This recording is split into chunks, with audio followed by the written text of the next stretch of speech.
Entonces estábamos en, vamos a checar esto, ahí sí. Mecánica.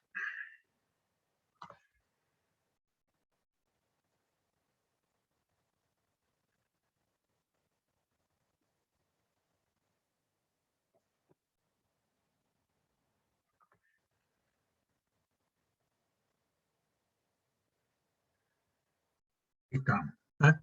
Eso fue lo último. Los sistemas de fuerza, un poco recapitulando, vimos, ¿cierto? Primero, conocer los sistemas de fuerza. A ver, por favor, confirmar si están recibiendo. ¿Ah? Sí, profe. Sí, ya, gracias, muchas gracias. Entonces, uno, reconocer los sistemas para después saber cómo resolverlo. ¿Ah? En la resolución de problemas tenemos que primero identificar el sistema. Vimos que existían los sistemas de fuerzas colineales, donde todas las fuerzas tenían, ¿cierto?, la misma recta de acción, ahí están actuando sobre el cuerpo. Los sistemas de fuerzas concurrentes pueden ser en el plano o en el espacio, pero lo importante es que toda la recta de acción de las fuerzas que están actuando sobre el cuerpo, todas las rectas tienen un punto de coincidencia, por donde concurren, ahí van todas las fuerzas, van a pasar por ese punto, son concurrentes. Después tenemos las fuerzas coplanarias, que pueden ser concurrentes también, o pueden ser no concurrentes. Coplanarias significa que todas las rectas de acción de las fuerzas se encuentran en el mismo plano, nada más que eso. Pueden ser concurrentes o pueden no serlo, o pueden ser como paralelas, ¿cierto? Paralelas pueden ser en el espacio o paralelas en el plano, como lo que se está mostrando acá. Y por último, ¿cierto?, están las libres en el espacio, que no concurrentes, no paralelas, no coplanarias. Esas no las vamos a ver nosotros, pero sí vamos a ver las fuerzas que son coplanarias, que son, están en el mismo plano, pero no son concurrentes ni mucho menos colineales, ¿ya? Entonces, esos son reconocer los sistemas de fuerza y ahora, bueno, ¿cómo se resuelven? ¿Ah? ¿Cómo se resuelven? Es lo que nosotros queremos saber. Ahora, esto el primero que vamos a ver es el sistema de fuerzas colineales, donde toda la recta de acción, esto alcanzamos a ver esa en la última sección, donde toda la recta de acción, ¿cierto?, es, todas las fuerzas tienen la misma recta de acción, ¿ya? De manera que la resultante va a ser igual a la sumatoria, ¿no? En la dirección, lógicamente, en la misma dirección, ¿ya? Y esa es la resultante. Pero además de conocer la resultante, que aquí se va a conocer la dirección, que es la recta acción de todas las fuerzas, y el sentido, que es la suma algebraica, nosotros sabemos, ¿cierto?, que bueno, va por el punto donde pasa, claro, es la recta acción, ¿no? Es por donde están aplicadas, ahí mismo está la resultante. Ahí estaría la fuerza. ¿Viste? El cuerpo es una fuerza F1, F2, F2, F3, Fn, ¿verdad? Que la sumatoria, ¿cierto? Es la sumatoria de las Fi fuerza desde I igual a 1 hasta la enésima fuerza, ¿ya? Y esa es la resultante. Y tendríamos todo: módulo, la suma algebraica, dirección y sentido, ¿cierto?, que da la suma algebraica, y el punto en el espacio por donde pasa la recta de acción, ¿eh? Ni más ni más. De manera que aquí, si ustedes se fijan, para conocer totalmente la fuerza se requiere una sola ecuación. Con una sola ecuación es suficiente para resolver un problema de fuerzas colineales. No requerimos más. Es el sistema más sencillo, lógicamente. Tenemos el siguiente.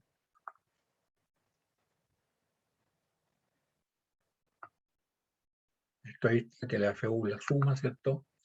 Y la fuerza resultante FU tiene la misma recta acción de las componentes. Después tendríamos sistemas de fuerzas que concurren, concurrentes, ¿eh? O sea, pasan por el mismo punto. En este caso, claro, R es igual a la sumatoria, ¿cierto? La suma vectorial de todas las fuerzas que están actuando, la sumatoria de las F. ¿Eh? Y estos si están en el espacio, ¿cierto? Esta suma vectorial da origen a tres ecuaciones, vamos a tener una componente Rx, Ry y Rz, de manera que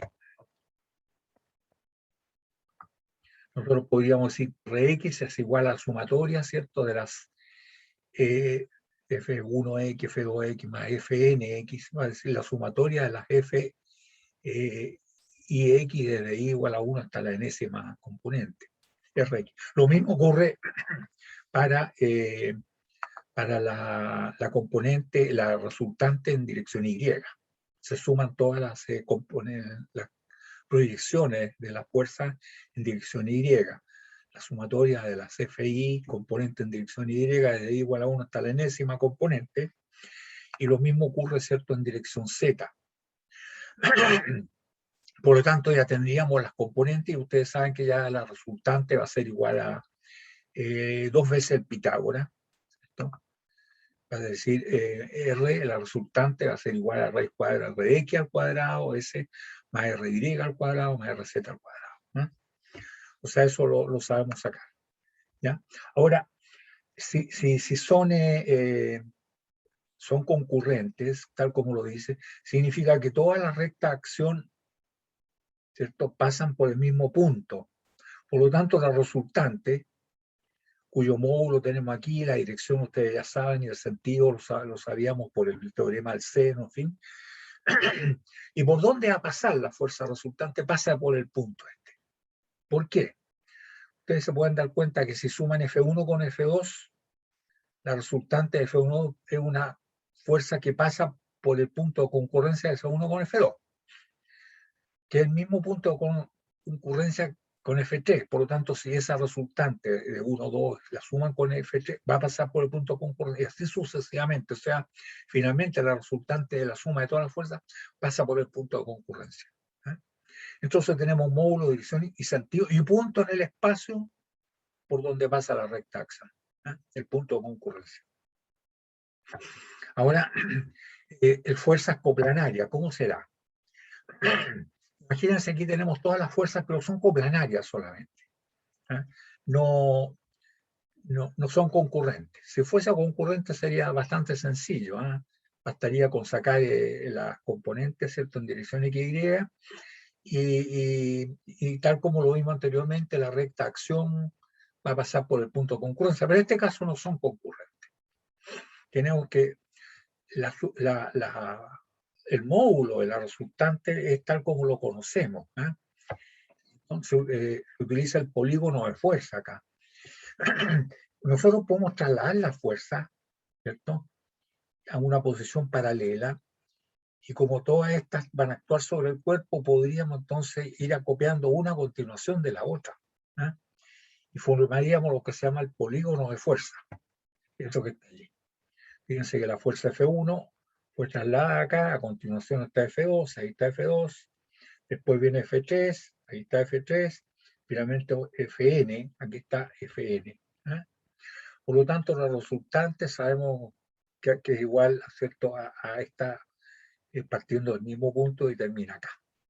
Esta es la resultante. Por lo tanto, la resultante tendrá su componente Rx para acá, que está acá arriba, y Ry para arriba, que está acá, Rx y Ry.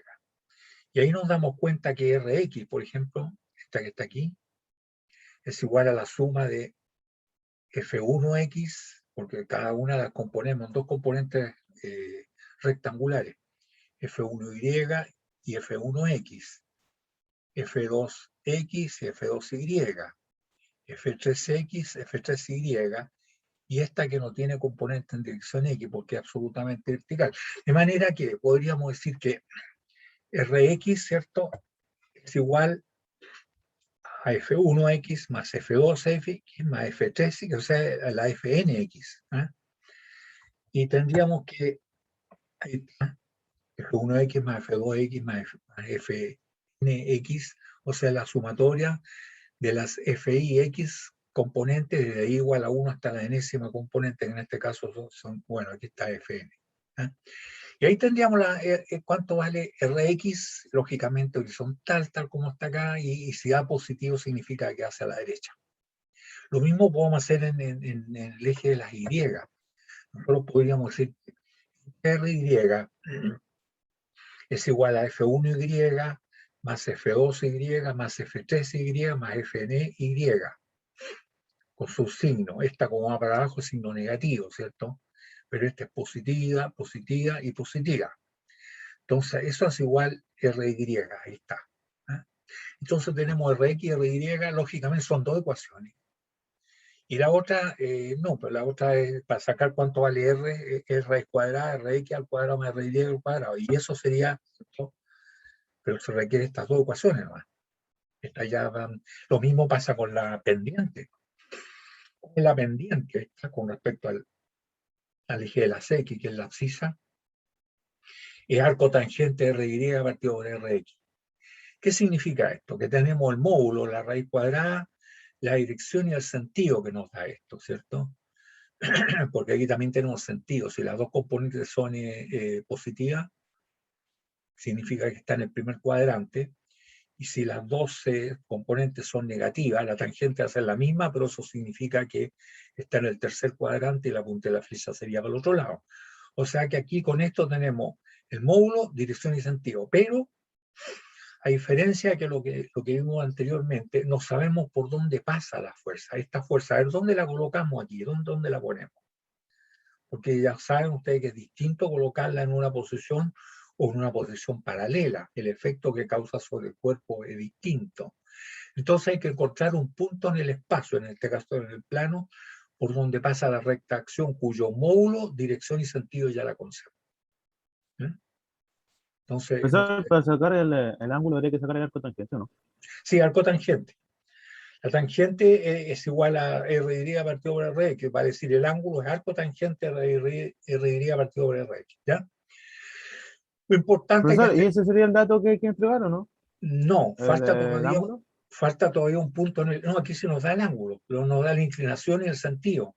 O sea, teníamos Ah, módulo, ya, ya. inclinación y sentido, pero nos falta un punto en el espacio por donde pasa la recta acción. ¿Dónde la colocamos? Ahí está la fuerza. Si el problema se hubiera hecho gráficamente, ¿cierto? Y todas las componentes se dibujaron a escala, y habría que medir con la misma escala, medir cuánto vale Rx, con un transportador ver el ángulo y se mira, esta es la inclinación y este es el módulo. Pero ¿por dónde pasa? Ya a diferencia del caso anterior, no pasa por el punto de concurrencia porque no existe el punto único de concurrencia. Tampoco está en la recta acción, como en el caso de fuerzas colineales, que es una sola recta acción. Entonces aquí tenemos módulo, dirección y sentido, pero nos falta algo importante que es un punto en el espacio por donde pasa la recta acción. Y vaya que importante, ustedes ya se dieron cuenta que es distinto si colocamos la fuerza en una posición paralela. Si la colocamos en una posición paralela no causa el mismo efecto, ¿cierto? Para que cause el mismo efecto habría que agregarle un momento, tal como lo vimos en las sesiones anteriores. Entonces, aquí el problema que tenemos es dónde pasa la fuerza. ¿Dónde va? Aquí la traslación paralela, pero ¿dónde la colocamos? Ya. Para ello, entonces, ¿cierto? Aplicamos el teorema de los momentos. ¿Qué significa eso? Que los momentos que causen toda la fuerza respecto a un punto cualquiera debe ser igual al momento que causa la fuerza resultante. Entonces, con eso vamos a ubicar la fuerza en la fuerza resultante, ¿cierto? Entonces, se desconoce el punto por donde pasa la recta acción. Aquí se aplica, ¿cierto? Como le dije, el teorema de los momentos. Profe, disculpe, ¿Sí?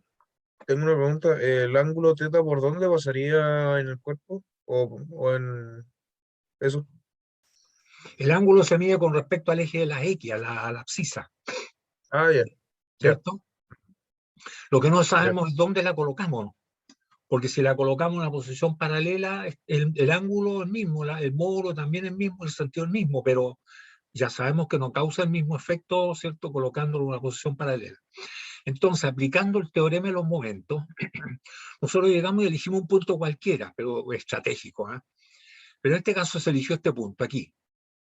Y decimos, mire, ¿sabe? El momento que producen las componentes, esta y esta, que son la fuerza multiplicada por la distancia perpendicularmente medida, R1 por F1, más, ¿cierto?, el momento que produce la fuerza F2 respecto a este punto, que es R2, esta es la distancia multiplicada por F2, más, ¿cierto?, el momento que produce la fuerza F3, que es R3 por F3, más la que produce la enésima componente, que es Rn, ¿cierto?, multiplicado por Fn. Esos son los momentos que producen las componentes. Debe ser igual que el momento que produce, ¿cierto?, la resultante, que es igual a R raya multiplicado por R, de acuerdo al teorema de los momentos, con respecto a este punto. Entonces, bueno, como este lo hemos elegido arbitrariamente el punto, pero conocemos la distancia porque sabemos por dónde va sacada fuerza, nosotros podemos determinar lo único que nos falta acá, que es R raya, aplicando el teorema de los momentos, ¿cierto? Ahí está.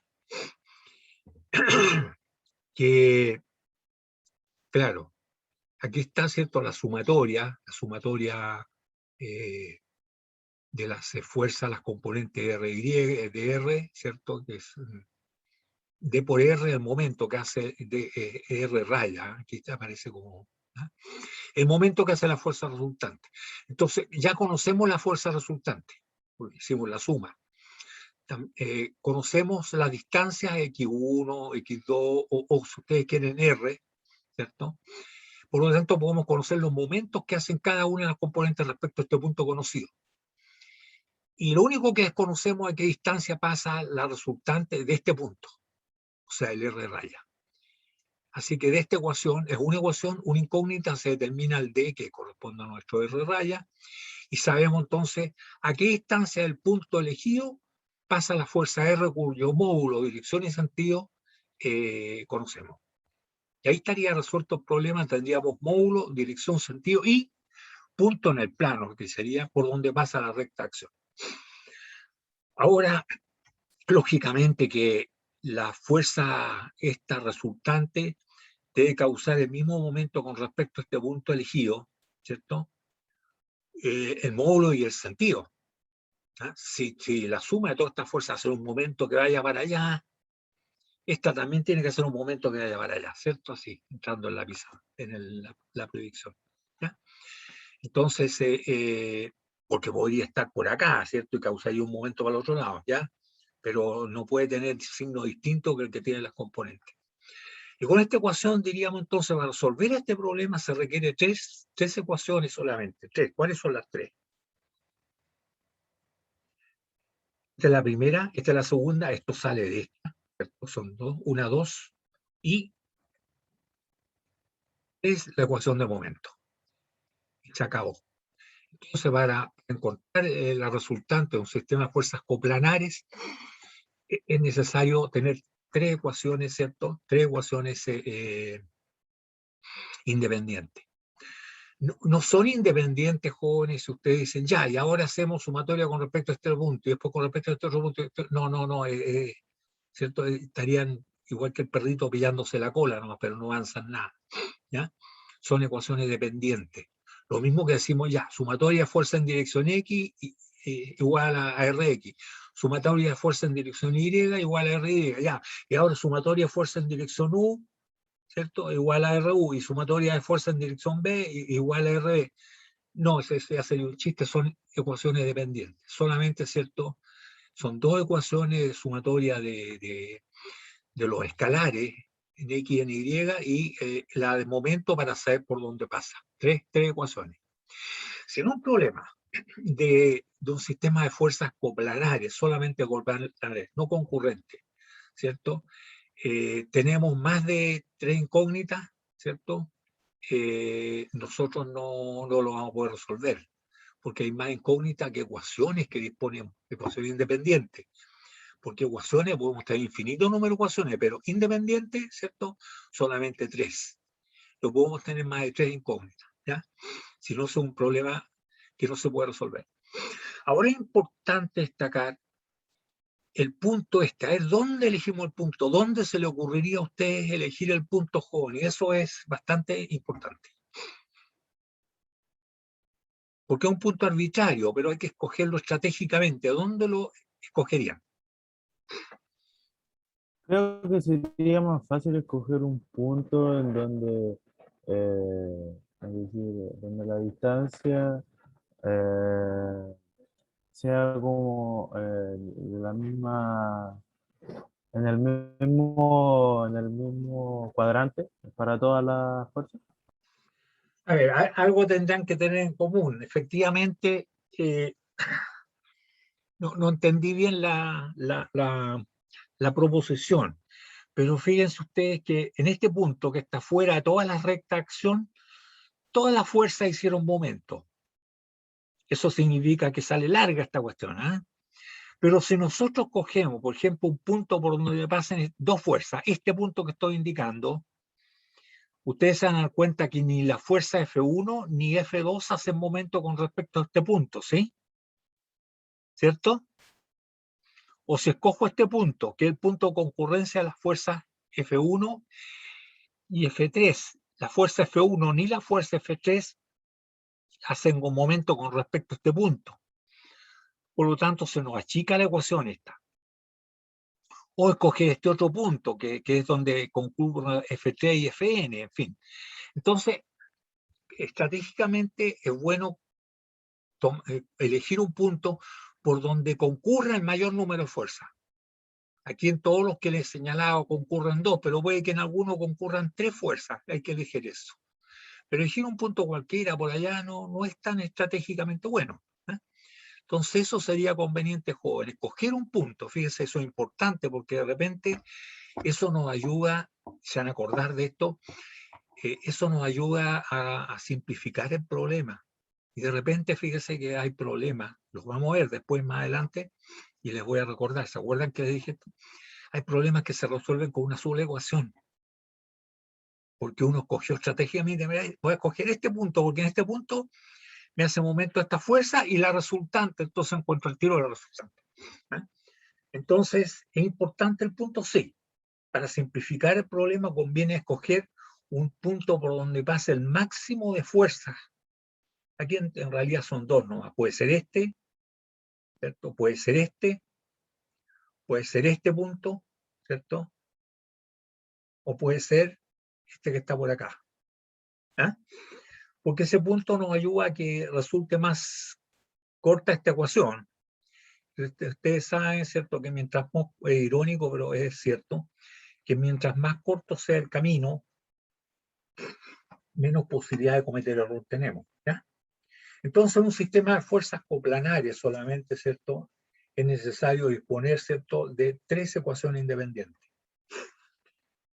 Como son vectores, esto están las dos componentes en X, Y, sumatoria de fuerza en dirección X igual a RX, sumatoria de fuerza en dirección Y, RY, ahí automáticamente sale el módulo, dirección y sentido, y necesitamos la ecuación de momento, ¿cierto?, para encontrar el punto por donde pasa la recta de acción de R. Porque no es lo mismo, ¿cierto?, que R esté pasando aquí, en esta recta de acción, que esté pasando por allá o que esté pasando por acá. Ustedes ya saben que el efecto que causa sobre el cuerpo es distinto, ¿ya? Entonces, en un sistema de fuerzas coplanares, ¿cierto?, requerimos 3, y disponemos de más, disponemos de 3 ecuaciones independientes para resolver el problema. Por lo tanto, no podemos tener más de la incógnita porque eso no lo podemos matemáticamente resolver, ¿ya? Bien, pues, ahí está la distancia, ¿cierto? Que es, como ya se calculó R, se dice que D, que es la distancia, ¿cierto?, es 1 partido por R multiplicado por la suma de todos los momentos que causan las componentes con respecto al mismo punto, ¿ya? Ahí está aplicado usted en los momentos, ¿ya? Ahora viene un sistema de fuerzas paralelas, jóvenes, ahí está. Ahí tenemos las fuerzas que son en el espacio, son, no son paralelas en el plano. Es cierto que están actuando, todas actúan sobre este plano, pero las rectas de acción no están en un mismo plano, están en el espacio. En este caso activan toda la dirección Y. Por lo tanto, ¿cierto? Encontrar en fuerzas paralelas a la resultante es bastante sencillo, es sumar nomás, sumar algebraicamente, ¿cierto? Toda la resultante, todas en dirección Y, por lo tanto, vectorialmente son J, F1J más F2J, tongo, lógicamente, más FNJ tongo, es igual, ¿cierto?, a J tongo, ¿cierto?, por la sumatoria de las componentes, de las I componentes. ¿Ya? Y por dónde, ya, y se sabe entonces que tiene la dirección vertical y el sentido que es la suma algebraica. ¿Ya? Bien, ya listo, se conoce la resultante, pero ¿por dónde pasa en este plano? Entonces ahí se aplica el teorema de los momentos dos veces, podríamos decir, con respecto al momento, con respecto al eje Z, las fuerzas pasan a la distancia X del eje Z, ¿cierto? F1 pasa a X1 y así sucesivamente. Por lo tanto, ¿cierto? Diríamos que el momento con respecto al eje Z es X raya, ¿cierto? Donde pasa la resultante, que no sabemos por dónde pasa, ¿cierto? Por R, el momento que causa la resultante respecto al eje Z debe ser igual a la suma de los momentos que causa cada una de las componentes con respecto al eje Z, vale decir X1 F1 más X2 F2 más XN FN, vale decir la sumatoria de las XI FI desde igual a 1 hasta la enésima componente, asumiendo lógicamente el sentido, ¿cierto? Sí, que todas llevan el mismo sentido, y el mismo sentido tendrá la resultante, ¿ya? Análogamente se hace lo mismo con respecto al eje de las X. La distancia que pasan las fuerzas, la rectación de la fuerza del eje X son distancias Z, ¿cierto? F1, ¿cierto? Esta distancia sería Z1, F2, esta distancia que es del eje de las X, que es Z2, F3, Z3, y esta Z raya. Por lo tanto, ¿cierto? Sería esta X raya, perdón, Z raya, Z raya por R, ¿cierto? Que el momento causa la fuerza R con respecto al eje de las X, ¿cierto?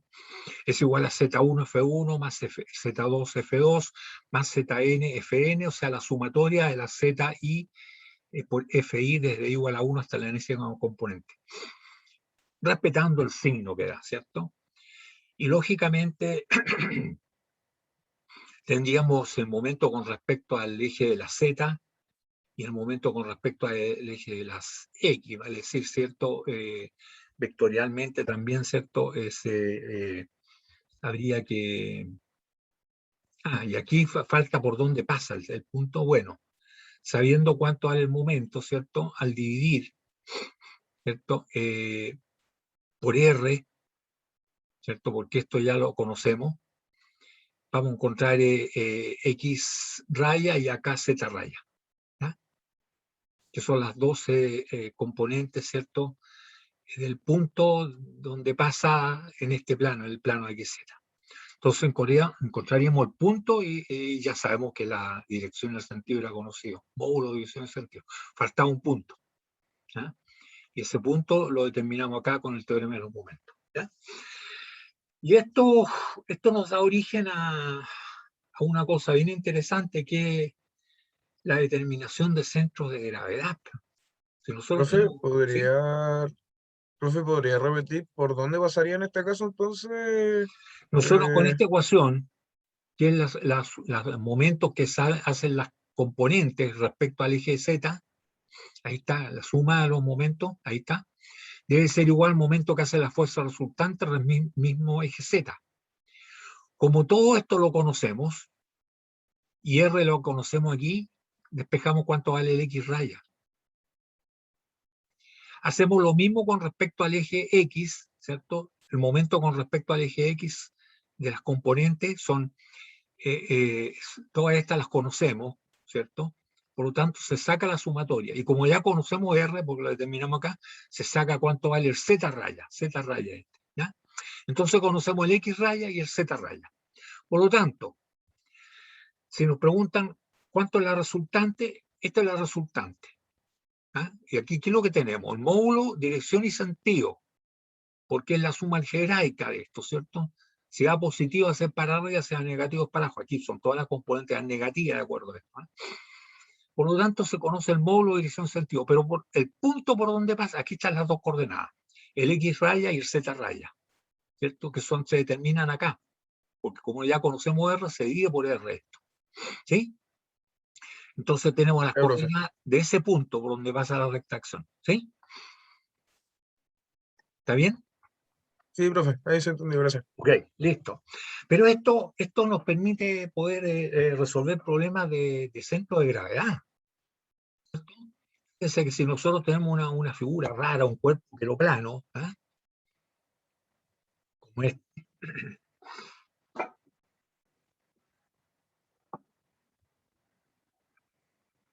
con esto.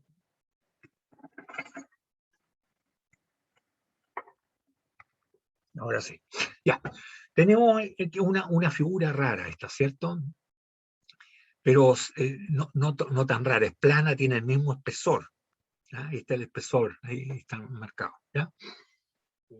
T. Y nosotros podríamos decir que si esto lo reticulamos en elementitos de masa,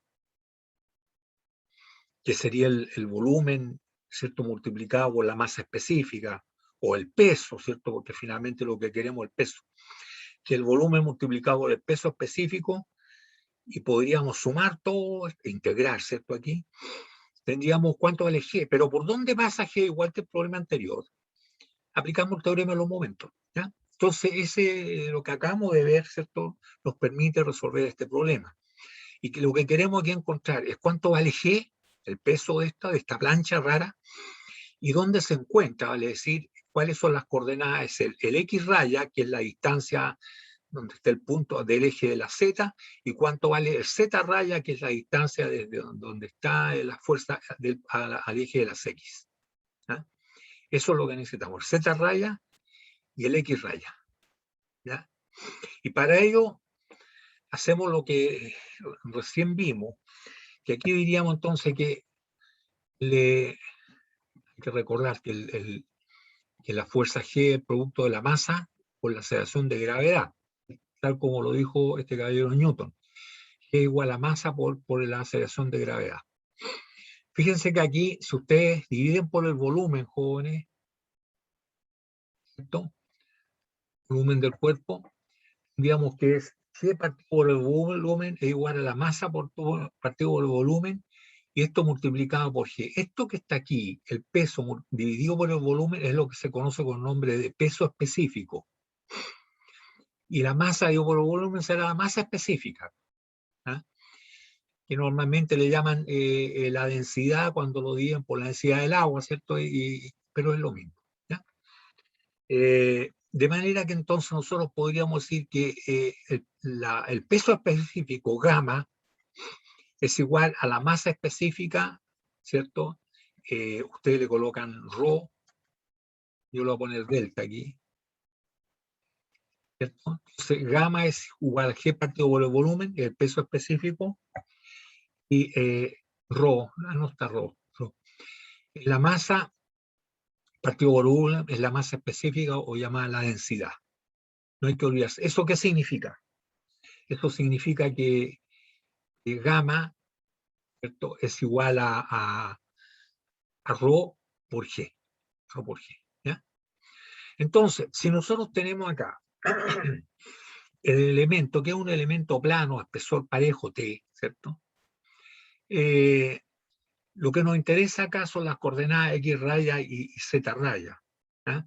Y para ello reticulamos esto en un elemento chiquitito de masa, que son unos cubitos infinitesimales, y esos cubitos es un D área multiplicado por el espesor, que es el de volumen, ¿cierto? Y si eso lo multiplicamos por el peso específico, vamos a tener esta flechita que está abajo, que es lo que pesa este elementito, ¿ya?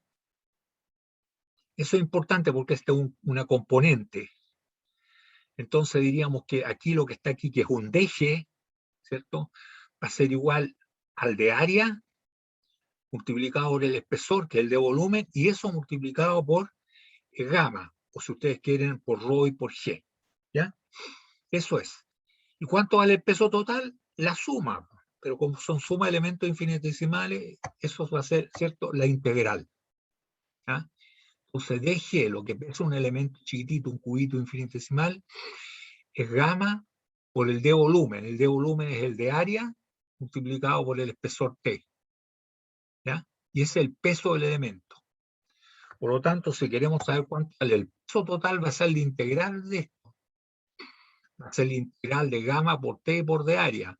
Si ustedes se fijan, el gamma y el T son constantes, que no dependen acá de ninguna área, entonces se van para afuera y nos queda G es igual a gamma por T por la integral del de área. Fíjense que ya estamos integrando el área nomás, y nos queda gamma por T afuera, ¿ya? Y bueno, integramos todo ahora, utilizando el teorema de los momentos, tal como lo vimos anteriormente, vemos los momentos, ¿cierto? Porque ya podríamos saber cuánto vale el peso total, lo único que no sabemos por dónde pasa. Entonces aquí aplicamos el teorema de los momentos, ¿cierto?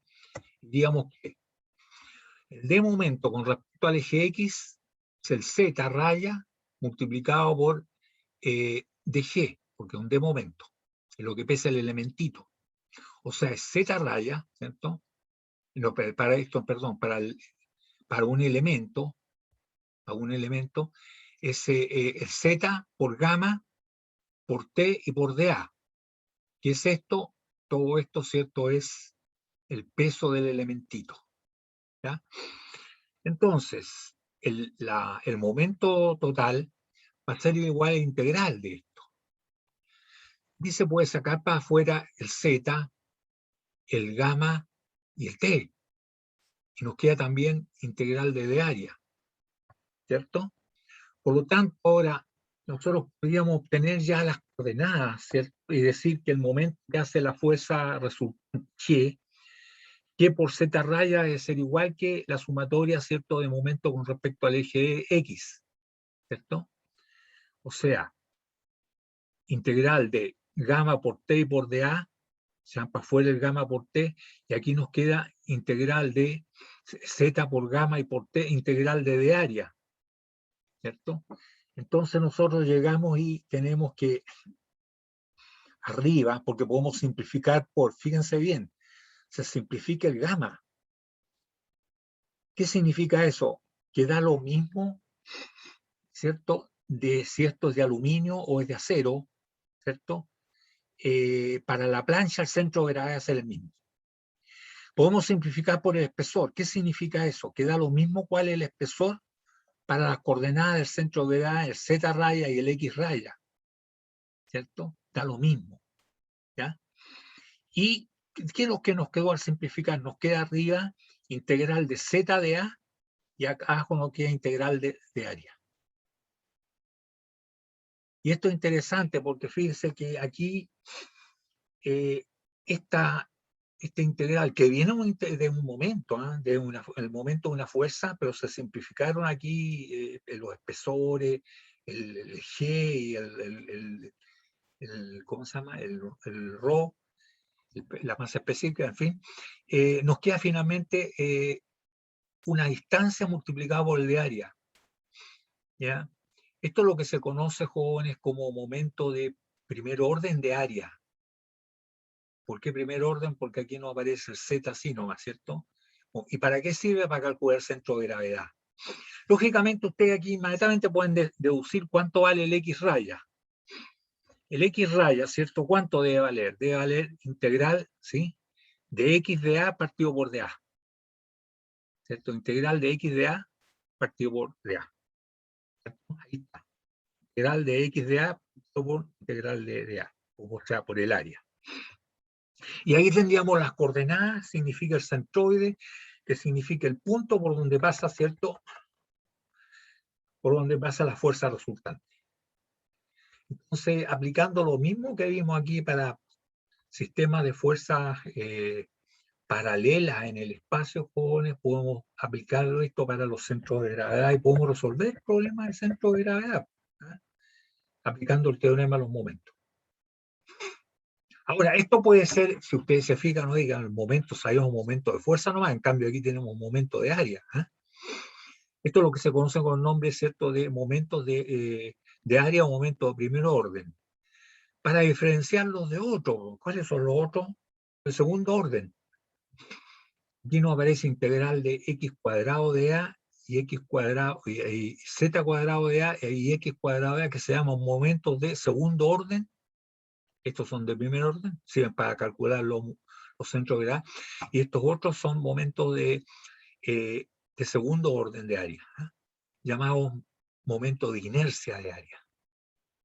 Y esto lo vamos a ocupar nosotros más adelante y también lo vamos a ocupar en resistencia a materiales, ¿ya? Los momentos de segundo orden o momentos de inercia. ¿Ya? Hay que acordarse de eso, ¿cierto? Cuando está integral de una distancia por dA, ya eso, o por d volumen, o por d masa, son momentos de primer orden. Los momentos de primer orden nos sirven para encontrar los centros de gravedad o centroides. Y los momentos de segundo orden, esto que donde aparece la distancia al cuadrado, ¿cierto? Son de segundo orden o también llamados momentos de inercia. Pueden ser de área o pueden ser de masa, ¿ya? Pero de segundo orden. Entonces, esto es lo que tenemos que hacer, jóvenes, para encontrar podemos encontrar el peso de algo y dónde está el centro de gravedad. Consultas. Porque si no, vemos inmediatamente aplicaciones de cálculo de esto. Recuerden que podemos encontrar los centros de gravedad de un área, pero también de un volumen, o de masa, o de una línea, aplicando esto. Profe, ¿Sí? en los ejercicios, ¿cómo vamos a definir matemáticamente la densidad? Así, por ejemplo, si varía o formas geométricas van a estar definidas por ciertas ecuaciones. Si va variando la densidad, dices tú. En general, en los dos casos, de que varíe la densidad o cuando los objetos tienen forma como la de la presentación anterior, ¿Sí? esas formas van a estar expresadas a través de una ecuación, ¿cierto? ¿Sí? Esa era la pregunta, o cómo No, llegamos pero a... espérate. Pero la densidad no varía, menos que casos especiales donde te cambia la altura, por ejemplo, donde está la aceleración de gravedad distinta, una cosa así, pero para los problemas normales, lo que se te varía es el volumen. Si nosotros vemos acá como reticulares en volúmenes chiquititos, ¿cierto? ¿Sí? Infinitesimales. Entonces, ¿cómo te la arregla aquí en la orilla? Bueno, igual como se la arreglan ustedes para sacar el área bajo la curva de una curva cualquiera, ¿cierto? Que al final es rectángulos chiquititos, ¿sí? Lo mismo se hace acá, cuando uno llega a los bordes que son irregulares, finalmente siempre esto se aproxima que son rectángulos, ¿sí? Porque estos son infinitamente pequeños. Y para todo esto la densidad es la misma. Ahora, cuando la densidad varía aquí en el mismo plano, de alguna forma varía, imaginemos que varía, bueno, tiene que quedar dentro de la integral nomás, ¿cierto? No la podemos sacar. ¿Sí? Sí, profe. Porque acá nosotros simplificamos, eso es lo que se hizo acá, ¿cierto? Llegué aquí, ¿se fijan? Aquí lo que se hizo para que llegara a esto. Para llegar a esta expresión se simplificó por el espesor, que era el mismo, y se simplificó por por el peso específico, ¿cierto? Arriba y abajo aparece fuera de la integral y se simplificó, por eso que quedó esto. Quedó ¿cómo se llama? Esta integral que es de primer orden, que es momento de área, que sirve para determinar los centroides, ¿cierto? Y quedó acá el área, integral del área, el del de área, ¿ya? Bien, si no hay otra pregunta, jóvenes, podemos inmediatamente pasar a la aplicación de esto, ¿sí? Sabe que yo no entendí muy bien la parte de la resultante del sistema de fuerza en coplonares, pero la parte de calcular el momento. Ya, ese es otro cuento. O sea, acá tenemos que, si esta fuerza, ¿cierto? Si todas estas fuerzas fuesen coplanares, pero concurrentes, no hay problema, ¿cierto? Porque, que en este caso. No, este no, está todavía aquí. Más concurren un mismo punto, claro que hay que tener espacio. Pero imaginemos en el plano, como está acá, pero que todos fueran concurrentes.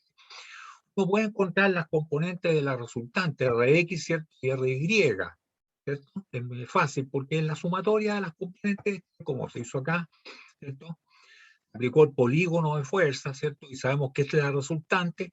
Bueno, y esto es igual a esto, más esto, más esto, más esto, vectorialmente. ¿Eh? Por lo tanto, se calculó cuánto valía Rx, se calculó cuánto valía Ry, sumando las componentes, algebraicamente. Y teniendo las dos componentes, Ry y Rx, sacamos por Pitágoras R y por el arco tangente, ¿cierto? El ángulo θ que forma con respecto a la abscisa. Por lo tanto, tendríamos módulo, dirección y sentido. Y en el caso de fuerzas coplanarias y concurrentes, ¿cierto? Esta recta acción pasa por el punto de concurrencia de la fuerza. Pero en el caso de fuerzas que son coplanarias, no más que no son concurrentes, ¿cierto? No se sabe entonces por dónde pasa. Y para conocer el punto por donde pasa la recta acción, hay que aplicar el teorema de los momentos. ¿Sí? Ahí estamos obligados, ¿sí?, a meter el teorema de los momentos. ¿Ya? Lo que hicimos acá. Entonces, para resolver un problema de fuerza que sean coplanarias y concurrentes, requerimos dos ecuaciones. Sumatoria de fuerza en X igual a 0, perdón, igual al resultante, a Rx, y la sumatoria de las fuerzas, ¿cierto?, en dirección Y igual a Ry. Esos son dos. Pero también, ¿cierto?, eso es cuando son concurrentes, porque está módulo, dirección, sentido y punto por donde la recta acción pasa por el punto de concurrencia. Pero cuando son coplanares y no concurrentes, requerimos entonces, además de sumatoria de fuerza en dirección X igual a Rx, sumatoria de fuerza en dirección Y igual a Ry, y con eso ya con Pitágoras y arco tangente encontramos módulo, dirección y sentido, pero el punto en el espacio, ahí requerimos el teorema de los momentos. O sea, para resolver un sistema de fuerzas coplanares, ¿cierto?, que son no concurrentes, requerimos tres ecuaciones. Sumatoria de fuerza en dirección X igual a Rx, sumatoria de fuerza en dirección Y igual a Ry, y sumatoria de momento con respecto a cualquier punto, ¿cierto?, es igual a los momentos que hacen las fuerzas con respecto a esos puntos, es igual al momento que hace la resultante. Con eso determinamos la distancia que pasa a recta acción, cuyo módulo, dirección y sentido ya lo conocemos. ¿Ya? Entonces, cuando son coplanares solamente requerimos tres ecuaciones, disponemos de tres ecuaciones. Pero si son coplanares y concurrentes, no, disponemos de dos ecuaciones. Solamente dos ecuaciones, con eso ya se resuelve el problema. ¿Ya? Y si son fuerzas paralelas en el espacio, requerimos tres ecuaciones. Una sumatoria de fuerza, ¿cierto? Y la otra sumatoria de momento con respecto a este eje y después con respecto a este otro eje. Son tres ecuaciones. ¿Ya? Y eso es lo que vamos a hacer ahora, ¿cierto?, aplicándolo ya una aplicación de esto del centro de gravedad. ¿Ya?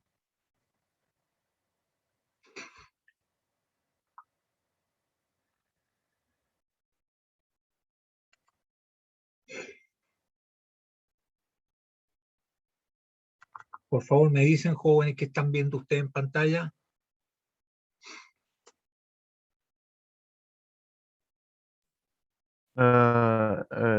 Ejercicio, profe. ¿No dice centro de gravedad por integración?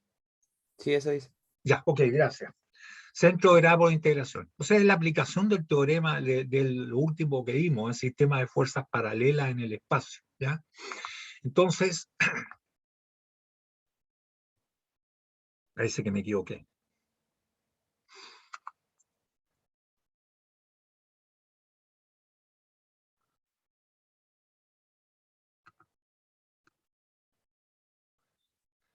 Centro de gravedad por integración, ¿sí?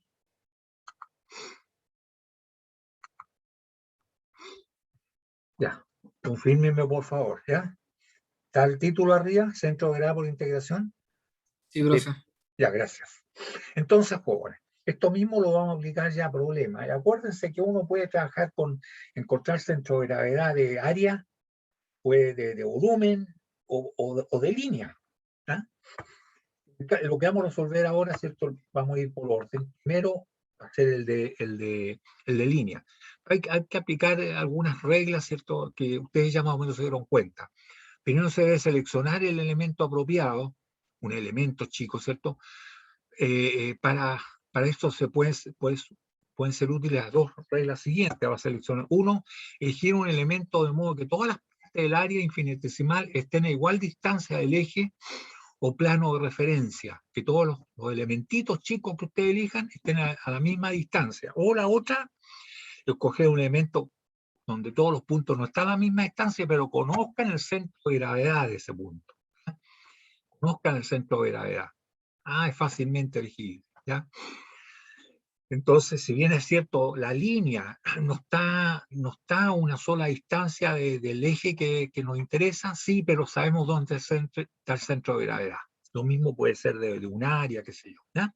Entonces, tomando eso en cuenta, uno ya se ha elegido el elemento, ¿ya? Entonces, el procedimiento sería, ¿cierto? Primero, destacar el elemento elegido en un esquema de la figura, ¿cierto? Determinar sus cotas. Cotas significan las distancias en el idioma técnico, las cotas. Cuando se hace doble integración, dibujar el primer elemento prolongando las líneas con trazos segmentados para saber ubicar bien las distancias. Escribir la expresión del área del elemento lo más simple posible. Escribir la expresión del área, de la línea, o del volumen, o de la masa. No, aquí dice área, pero puede ser cualquiera de ellos, ¿ya? Integrar la expresión anterior para encontrar la resultante, ¿cierto? Integrar la expresión anterior para determinar el área, o el volumen, o la línea completa, ¿cierto? O la masa completa. Se utiliza un integral doble, fijarse en los límites que hay que establecer. Pues escribir la expresión del momento, ya una vez que se integró, ya se conoce la resultante, escribir la expresión del momento del elemento de área respecto al eje o plano de referencia, ¿cierto? ¿Qué significa eso? Aplicar el teorema a los momentos. Integrar la expresión anterior, lógicamente se divide por el área o la masa o la línea calculada, ¿cierto? Y se encuentra la coordenada del centro de gravedad, ¿ya? Ese es el procedimiento, como la ayuda a memoria, jóvenes, y eso lo aplicamos ahora al centro de gravedad de una línea, donde está listo. Una línea especial, es un arco de circunferencia, lo que está en rojo acá. Aquí hay dos cosas importantes, el radio y el ángulo, y nada más, ¿cierto? Queremos saber el centro de gravedad de esta línea roja que está aquí. Entonces, los dos datos que tenemos son el radio y el ángulo de este arco, ¿cierto? Entonces, procedemos y dice, hay que marcar un elemento, y ahí tomamos un elementito. Fíjense que ahí está el elemento infinitesimal. Y sabemos que esto, la variable aquí es teta, de manera que, y el ángulo, la apertura del ángulo esto es alfa, pero teta el ángulo de la variable, ¿cierto? Y esto es un d teta. Por lo tanto, el dl, el largo ese chiquitito que está en negro acá, vale r de teta. Eso es lo que vale el dl.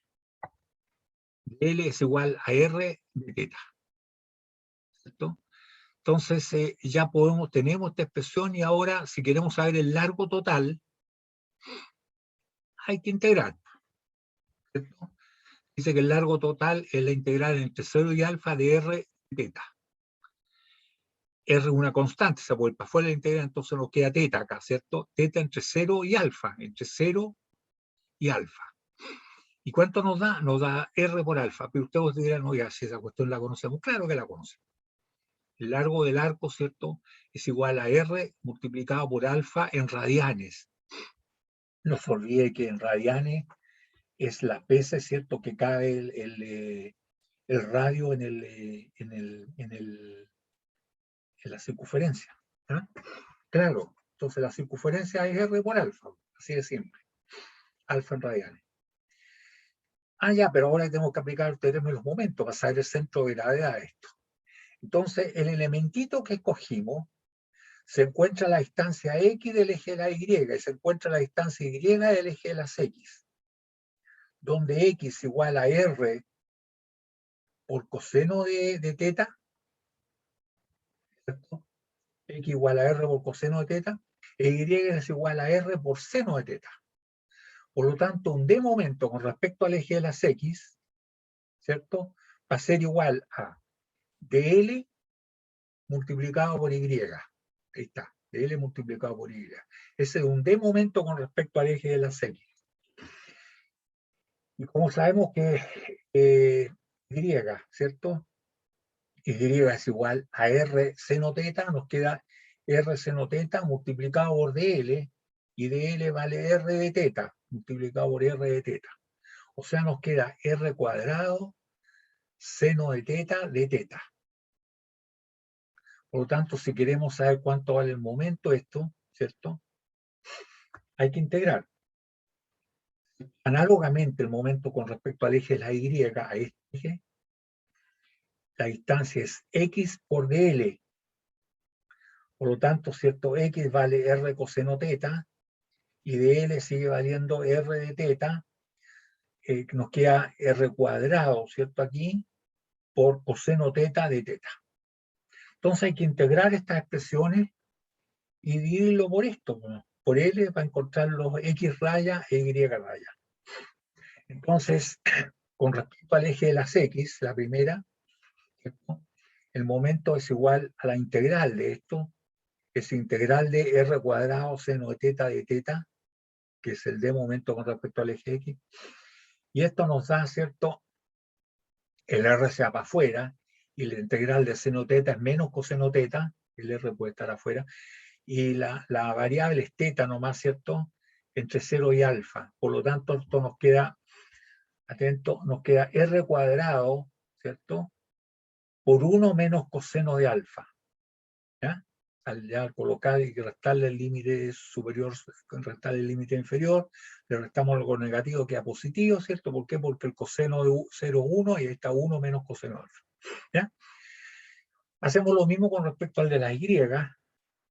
Nos queda que es igual a integral de R cuadrado coseno de teta, ahí está. O sea, para afuera el R nos queda integral de coseno teta, y eso es igual a seno de teta, y entre 0 y alfa es seno de alfa. R cuadrado seno de alfa. Y ahí tenemos las expresiones jóvenes para el momento con respecto al eje de las X, que significa el largo de la línea multiplicado por la distancia, ¿cierto? Y con respecto al eje de la Y, que es el mismo largo multiplicado por la distancia de esto, ya no de la línea, sino que sino que de toda esta línea. ¿Ah? Entonces, para encontrar las coordenadas, ¿cierto? Hay que dividir el Y allá, aplicando el teorema del momento, es igual al momento, ¿cierto? Con respecto al eje de las X partido por L, y el momento con respecto al eje de las X es R cuadrado por 1 menos coseno de alfa, dividido por L, que es R por alfa, ¿cierto? Y aquí apenas se simplifica por el R nomás, y nos queda R por 1 menos coseno de alfa partido por alfa, en radianes. Y el X, ¿cierto? Raya, es igual al momento con respecto al eje de la Y partido por L, vale decir es R cuadrado por, perdón, momento con respecto a la Y, ¿sí? Es R cuadrado seno de alfa partido por R por alfa, que es lo que vale L. Y esto es igual a R, nomás se simplifica aquí, R seno alfa partido por alfa. Y estas dos expresiones no nos dicen mucho, ¿eh? Pero podríamos decir, bueno, ¿y qué pasa si alfa, perdón, es igual a pi medio, o sea, 90 grados? Es un cuadrante de circunferencia, ¿eh? El cuadrante. Ahí podrían ustedes, hay algo especial ahí con el Y raya y el X raya. ¿Qué me dicen ustedes, jóvenes? Si alfa fuese, porque este es un caso cualquiera, pero si alfa fuera igual a pi medio, es decir, un cuarto de un cuadrante, ¿Qué especial hay con el X raya y el Y raya? Profesor, ahí los cosenos tendrían, los senos y el seno tendrían eh, valores específicos. Sí, sí, pero así, olvídense que saben trigonometría, olvídense que son estudiantes de ingeniería. La pregunta es más simple. ¿Qué especial hay si esto fuese ya no un ángulo cualquiera, sino que fuera 90 grados, es decir, pi medios? Que Que fuera un estaría solo cuadrante, aplicado en el eje X. si fuese un cuadrante, llegara hasta acá esto. ¿Qué me dicen? ¿Qué especial tiene el X raya con el Y raya? Las coordenadas son las mismas. Son iguales. Claro, son iguales. Veamos si son iguales. Efectivamente. Si alfa igual 90 grados, ¿cierto? O sea, vale pi medio, el cuadrante es un cuadrante, circunferencia, o sea, es pi medio radianes, ¿cierto? ¿Cómo nos queda esto? Si lo reemplazamos aquí, ¿cierto? Diríamos que en el primer caso, para sacar el Y raya, nos queda coseno de pi medio, esto es igual a 0, o sea, nos queda R, ¿está bien? Porque esto es igual a 0, no, 90 igual a 0, nos queda R, ¿está bien? Por pi medio, el 2 pasa arriba y nos queda 2. ¿ah? Nos queda 2R partido por pi, porque alfa igual a pi medio, ¿cierto? El 2 pasa para arriba y nos queda 2R partido por este era 2 pi, nos queda pi nomás, ¿sí? ¿Está bien? O sea, y el otro, si fuese el Y, ¿cierto? ¿Cómo nos queda? ¿Dónde está? Y para este también, porque nos queda, esto igual a 1, y este es igual a pi medio, el 2 pasa para arriba, nos queda 2R partido por pi. O sea, el X raya efectivamente, igual que el Y raya, igual a 2R partido por pi. Acuérdense bien, jóvenes, porque esto se ocupa por ahí, ¿cierto? Entonces el centro de gravedad de un cuadrante de circunferencia está a 2R partido por pi. 2R partido por igual el X y el Y. ¿Ya? ¿Sí? Y si ahora, en vez de ser 90 grados, sea 180 grados, joven, aquí llega hasta acá. ¿Qué me dicen ustedes? ¿Qué especial hay? Si en vez de ser 90 grados fuese 180 grados, es decir, 2 pi. ¿Qué esperan ustedes? Y olvídense que son estudiantes de ingeniería, solamente son una persona común y corriente de la calle, y yo le estoy preguntando por los centros de gravedad de un arco de circunferencia que es hasta acá. ¿Qué me dicen ustedes con respecto al X raya? Entonces, ¿la X raya no se anularía? Es decir, quedarían cero. 0, correcto. 0 por simetría. Entonces, siempre que haya simetría, fíjense que esto sería simétrico con respecto al eje de la Y. Siempre que ustedes vean simetría, 0, 0. ¿Ah? ¿Y cuánto vale el Y raya? Ahí sí que tienen que saber algo de haber estudiado, quizás no en la universidad, pero sí, por lo menos alguna vez han sacado promedio de algo. ¿Ah? Ya. ¿Qué pasaría con el Y raya, jóvenes? Si alfa fuese pi, ¿qué pasaría con el Y raya? ¿Cuánto vale? Sería la mitad de R. El Y raya sería el mismo que hemos calculado para acá. Tal como si ustedes tienen para acá un cuadrante aquí, ya saben que está el Y 2R partido por pi, y este otro también está a 2R partido por pi, o sea, tienen dos líneas que están a 2R partido por pi. ¿Dónde está el centro de estas dos? En el mismo valor, porque es la suma dividido por 2, tal como sacan ustedes los promedios. Ustedes los promedios suman y lo dividen por 2. ¿Sí? Si se sacan un 40 y después se sacan un 60, el promedio, ¿cierto? Lo que hacen ustedes lo suman y dividen por 2. Y si suman dos cosas que son iguales y le dividen por 2, queda el mismo valor. Vale decir que el Y raya de un arco de circunferencia, ¿cierto? Que tenga el alfa sea 180 grados, se encuentra el Y raya, el X raya es 0, el Y raya sería 2R partido por pi. ¿Sí? ¿Está bien?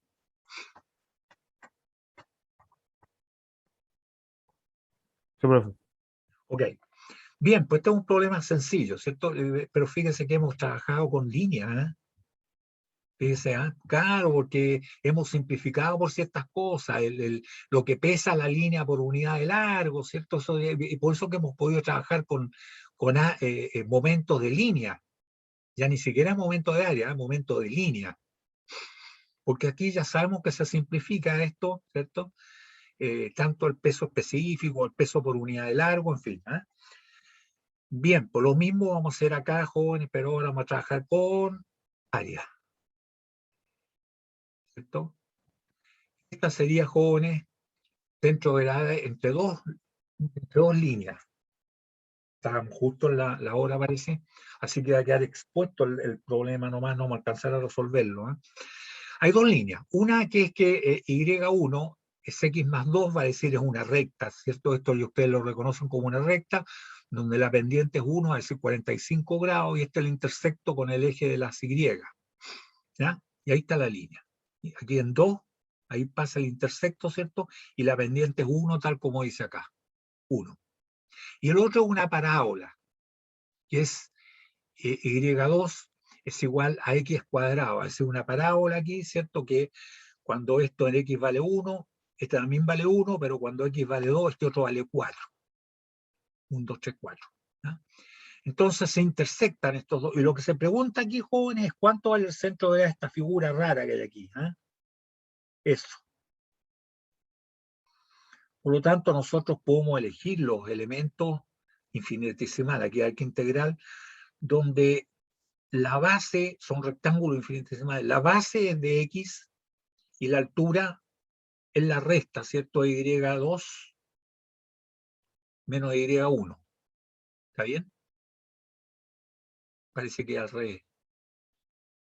Y1 menos Y2. Pues la diferencia, ¿cierto? De manera que tendríamos que un de área es igual a de X multiplicado por la diferencia de los dos Y. Por lo tanto, ahí decimos, mire, sí, aquí hemos elegido un elementito, pero lamentable, claro, todos los puntos del elemento se encuentran a la misma distancia del eje de la Y, pero no se encuentran a la misma distancia del eje de la X. Sí, pero es un rectángulo cuyo centro de gravedad está aquí, en el medio. En Y2 más Y1 medio, tal como sacan ustedes. Ahí está el centro de gravedad.